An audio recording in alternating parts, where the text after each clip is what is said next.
салом ба ҳамаи он нафароне ки дӯстдори синемо ҳастанду ба тарзи офариниши филмҳо мароғ доранд. Инак боз ҳам рӯи экран барномаи асрори филмофарис ва ҳамаи шуморо ба тамошои сеҳри филми навбатӣ даъват менамоем. дӯстони азиз, мавзӯи имрӯзаи барномаи мо аз филми коргардони шинохтаи Россия Леонид Гайдай «Дасти алмоси». шояд кам нафарон медонанд ки филм дар асоси воқеаи ҳаётӣ рӯйнавор оварда шудааст. соли 1959 як гурӯҳ қочоқчиён мехостанд 10 килограмм тилло ва ашёҳои аз алмос сохташударо аз қаламрави Иттиҳоди Шӯравӣ берун бароранд. аммо ин чандон кори осон набуд, зеро рабудани металл ва сангҳои қиматбаҳо дар он солҳо ҳам ҷиноят буд ва ҳам барои ин ҷазои сахте муайян карда буданд. ниҳоят онҳо фикр карда ба қарор омаданд ки алмосҳоро ба ҳамин усул, яъне усули гаҷбандӣ ғорат намоянд. вале соли 1959 онҳо аз ҷониби гурӯҳи мубориза бар зидди қочоқчиёни Иттиҳоди Шӯравӣ дастгир карда мешаванд. ҳамин аст омиле ки Леонид Гайдайро барои навиштани филмномаи нав водор намуд. Странные слова, а нам все равно, пусть боимся мы волка и сову. унвон додани шоҳи жанри киномазҳака ба коргардони рус Леонид Гайдай аз ҷониби дӯстдорони филмҳояш тасодуфӣ нест, зеро бо навпардозӣ ва сабки комилан фарқкунандаш ин коргардон миёни дигар ҳамкасбонаш бартария дошт. маҳз ҳамин паҳлӯи истеъдодаш ба ӯ имкон дод филмҳоеро рӯйнавор орад ки то имрӯз аз маҳбубияти бинанда бенасиб нестанд. асираи қавқоз ё саргузаштҳои нави шӯри 12 курсӣ. иван васильевич касбашро иваз мекунад, шаропазони ғайриқонунӣ, амалиёти ин ва даҳо филми дигаре ки солҳост садрнишини кинои на танҳо Россия, балки ҷаҳон мебошанд. дар радифи офаридаҳои дигари Леонид Гайдай метавон филми мазҳакавии «Дасти алмоси» ё худ «бриллиантовая рука»ро ном бурд ки имрӯз бо гузашти 50 сол миёни мардум ҳамоно маъруфият дорад. Весь покрытый зеленью, абсолютно весь, остров невезения в океане есть, остров невезения в океане есть, весь покрытый зеленью, абсолютно весь.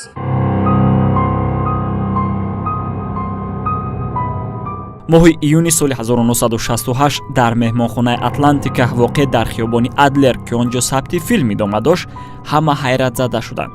Юрий Никулин вафот кард.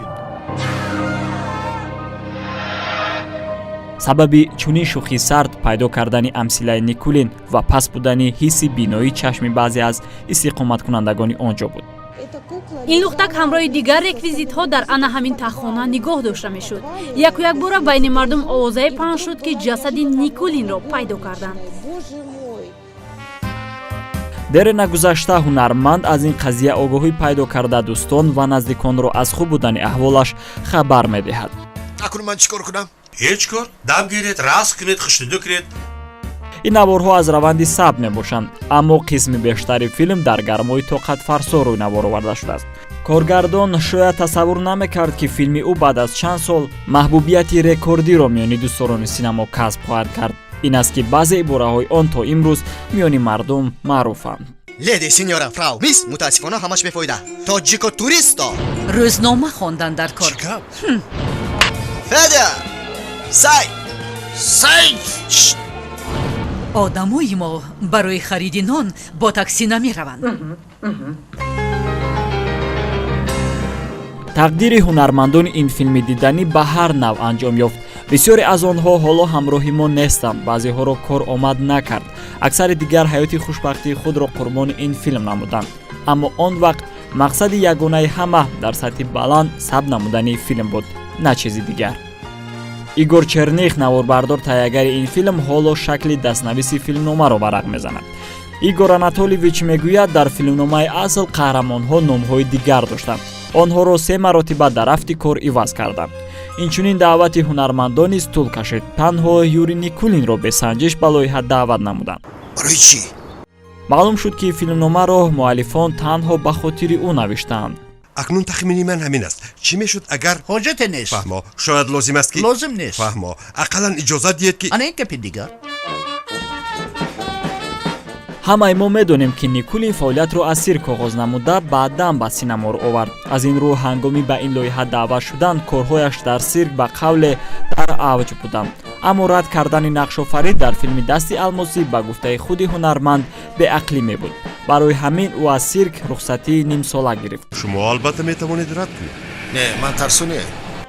дар образи қаҳрамони марказӣ дигар мушкилӣ набуд, аммо пайдо кардани маконҳои мувофиқ барои сабти филм на он қадар кори осон буд.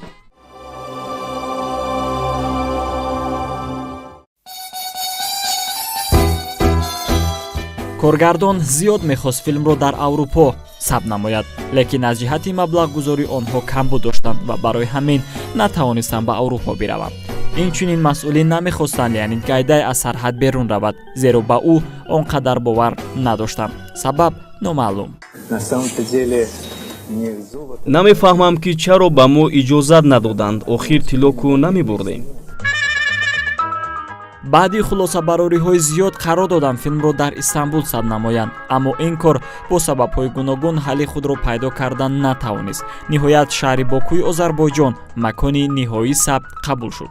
тайягарон кӯшиш намуданд Бокуро тавре нишон бидиҳанд ки гӯё ин Истанбул аст. барои ҳамин омадани ибодатхонаҳо дар пасманзари навор он чи буд ки бояд ҳатман мувофиқи хатти сӯжаҳ риоя мешуд. аз ин рӯ онҳоро дар пеш мушкилиҳои зиёд интизор буд. он ҷо ибодатхонаҳо буданд, аммо на тавре ки мо мехостем. нишон додани Истанбул дар навори умумӣ кори осон набуд. охир ин Озарбойҷон аст. хиёбоне ки ин саҳнаро дар он сабт намуданд ба номи шоири бузурги тоҷик Абулқосим Фирдавсӣ гузошта шудааст. имрӯз ин макон яке аз ҷойҳои дустдоштаи нафароне мебошад ки ба шаҳри Боку меоянд. умуман тайягарон кӯшиш намуданд филмро дар маконҳои беҳтарини ин шаҳр сабт намоянд. масалан дорухонаи қалобон дар биное бо номи манораи коргарзанон сабт шудааст. якчанд сол қабл бо Леонид Каневский дар ин ҷо ҳодисаи аҷибе рух медиҳад. ӯ барои сабти барномаи телевизионии худ ба Озарбойҷон омад. маҳз дар ана ҳамин макон автобуси онҳо аз ҳаракат боз монд. ҳамон ҷо ман чӣ будани ҳаяҷонро фаҳмидам. сайёҳон фаромаданд. пеш аз ин ронанда гуфт ки дар ин макон филми дасти алмосӣ сабт шудааст ва онҳо фаромаданд замон дар ҳайрат монданд. наход 40 сол ин бино ҳамин ҷо побарҷо ва сайёҳонро интизор аст. охир ин бовар нокарданист. ҳамин тавр тақрибан 5 дақиқа касе чизе нагуфт. баъдан дидам ки нафаре акс мегирад, дигаре камера дорад ва савумин пайи ҳам савол медиҳад. пайкараи аз оинаи оилаи Семёнов дар маркази яке аз хиёбонҳои серодами шаҳри Сочи гузошта шуданд ки ҳамчун рамзи филм мардум аз он дидан мекунанд ва акс мегиранд. ин ҳам таблиғи филм будаасту ҳам барои дар зеҳни мардум ба абадият мондани он нақши муҳим бозидааст. дар фарқият аз сайёҳони ҳайратзадаи Боку, сокинони шаҳри Сочи бо дидани муҷассамаҳои ҳунармандони нақшҳои марказии ин филм чандон ба тааҷҷуб намеоянд, зеро ин ҳайкалҳои на он қадар оддӣ чандин сол аст ки ҷузъе аз зиндагии онҳо гаштанд. бояд гуфт ки сохтани пайкараҳо дар бандари Сочи тасодуфӣ нест. маҳз дар ҳамин ҷо аввалин саҳнаи филмро сабт карданд. саҳнае ки Гарбунков бо аъзоёни хонаводааш хайру хуш мекунад.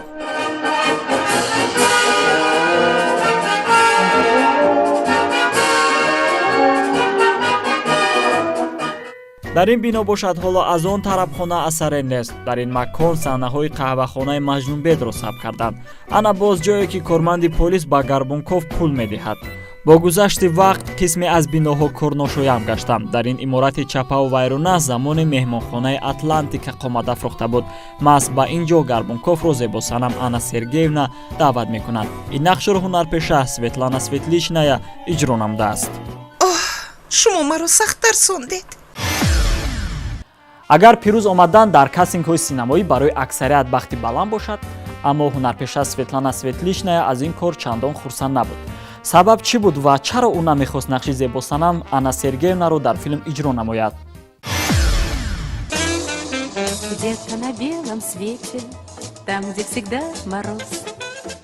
агар нақши Шурик ба Демьяненко, образи Нина ба Наталья Варле ҳам маъруфият ва ҳам бадбахтӣ оварда бошанд, пас нақши Анна Сергеевна низ дар зиндагӣ ва фаъолияти Светличная айнан ҳамин асарро гузошт. ман худамро дар ин нақш намедидам. тамоман бараҳна. нахуд ҳамаи инро дар экран намоиш диҳанд. вобаста ба оне ки чаро ман ин нақшро бозӣ кардам, чунин мепиндорам ки ин як назокати занона буд ва инчунин ҳавову ҳаваси ҷавонӣ ки зиёд мехостам ситора бошам. пас аз ин рақси ниҳоят ҷазоб таваҷҷӯҳи мардум ба ҳунарпеша бештар гардид. дар чашми мухлисон ӯ ба нозанине табдил ёфт ки барои ҳамешагӣ ҳамчун рамзи зебоӣ ва олиҳаи ҳусн дар зеҳни онҳо боқӣ хоҳад монд. имрӯз ӯ тасдиқ мекунад ки филми мазкурро дӯст намедорад ва аз тамошо кардан нафраташ меояд, зеро ин нақш ӯро барои ҳамешагӣ асир кард. дигар ягон образ дар иҷрои ӯ муваффақ намешуд, зеро мардум барои абадият ӯро ҳамчун анаи зебосанам дар дили худ ҷой доданд. аз ин ҳунарпеша хеле ранҷ дошт.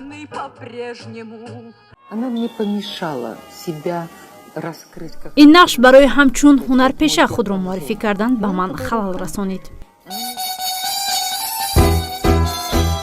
агар имрӯз светличная аз бозидани ин нақш розӣ нест, аммо замоне барои онро соҳиб гаштан чандин ҳунарпеша даст ба гиребонӣ ҳам буданд, аз ҷумла Лара Учко, Эва Киби, Лилия Людина ва Людмила Максакова.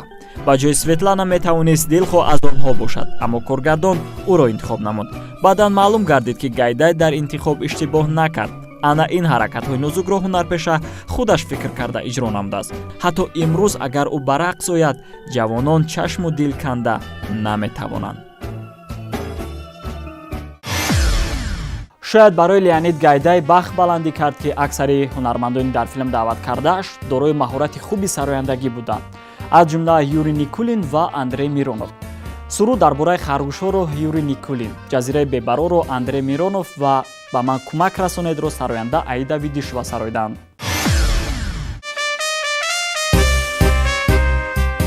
соли 1969 вақте филмро сабт мекарданд, Светличная дар орзуи шӯҳрат буду Юрий Никулин дар авҷи муваффақият. дар фарқият аз дигар ҳунармандон, ӯ ягона нафарест ки оилавӣ дар филм нақш офариданд. ҳамсар нақши на он қадар калони Надежда ва писараш бошад образи бачаи дар баҳр бударо иҷро намуданд. ин аз ту? аз ман. аз куҷо? гуфтам Лиёша, ҳамин қадар ҳунарпешаи ҳаҷм бисёр аст, чаро ман? ӯ гуфт нахуд розӣ нашавӣ. албатта сухани ҳамсарашро дар замин мондан наметавонист. ин аст ки қариб дар ҳама филмҳояш ӯ нақш офаридааст. рости ҳар бор асабӣ мешуд, аммо ҳамсафари зиндагиашро дар рафти сабт танҳо мондан намехост. зиёд мехостам ӯ муваффақ шавад. аз инро метарсидам ки мабодо филмашро вайрон накунам.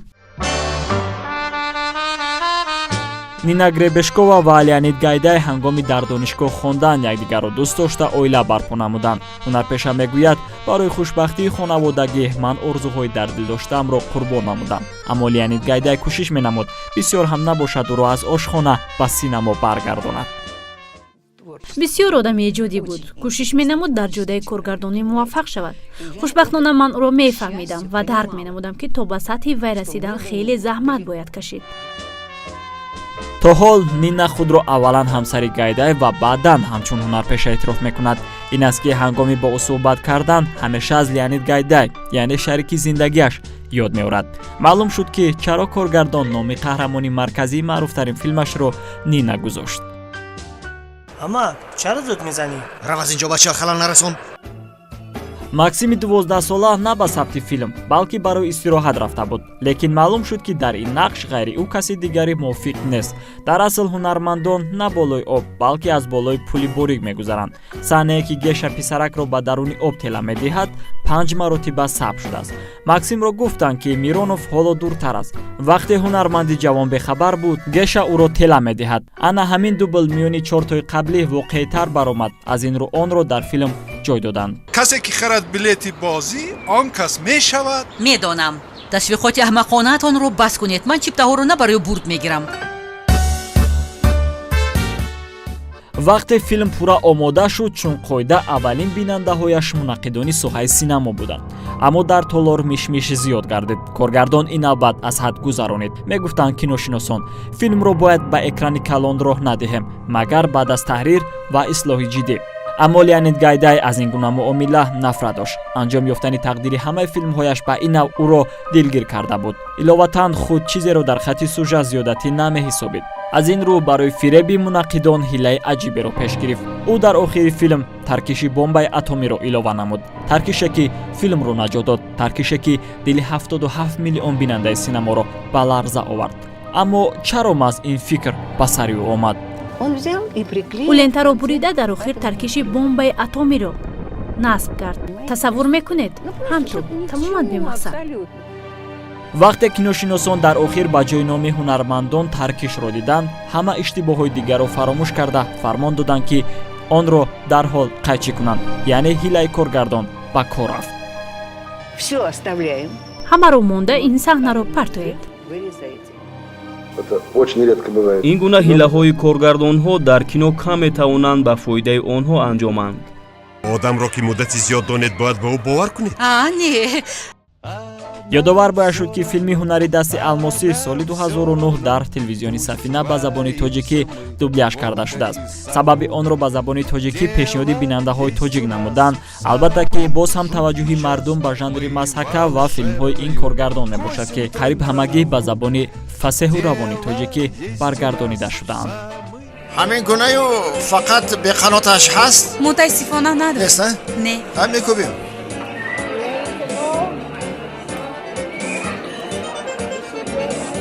ана ҳамин гунае лекин бо тугмаи садафинаш ҳаст? мутаассифона надорад. хар мекубем. боварнокарданист, аммо филм ба мунаққидони соҳаи синамо писанд наомад, зеро онҳо дар хатти сюжет чандин иштибоҳе ёфтанд ки бояд коргардон ҳатман онҳоро ислоҳ мекард. аммо Леонид Гайдай ҳама корро анҷом дод то филм дар шакли томаш рӯи пардаи синамо падид ояд. сабаб чист ки ҳар як филми Леонид Гайдайро мунаққидон мавриди омӯзиши ҷиддӣ қарор медиҳанд. ба ин савол ҳар яки шумо ҷавоб гуфта метавонед. то дидори баъдӣ бо филми нав. сарбаланд бошед.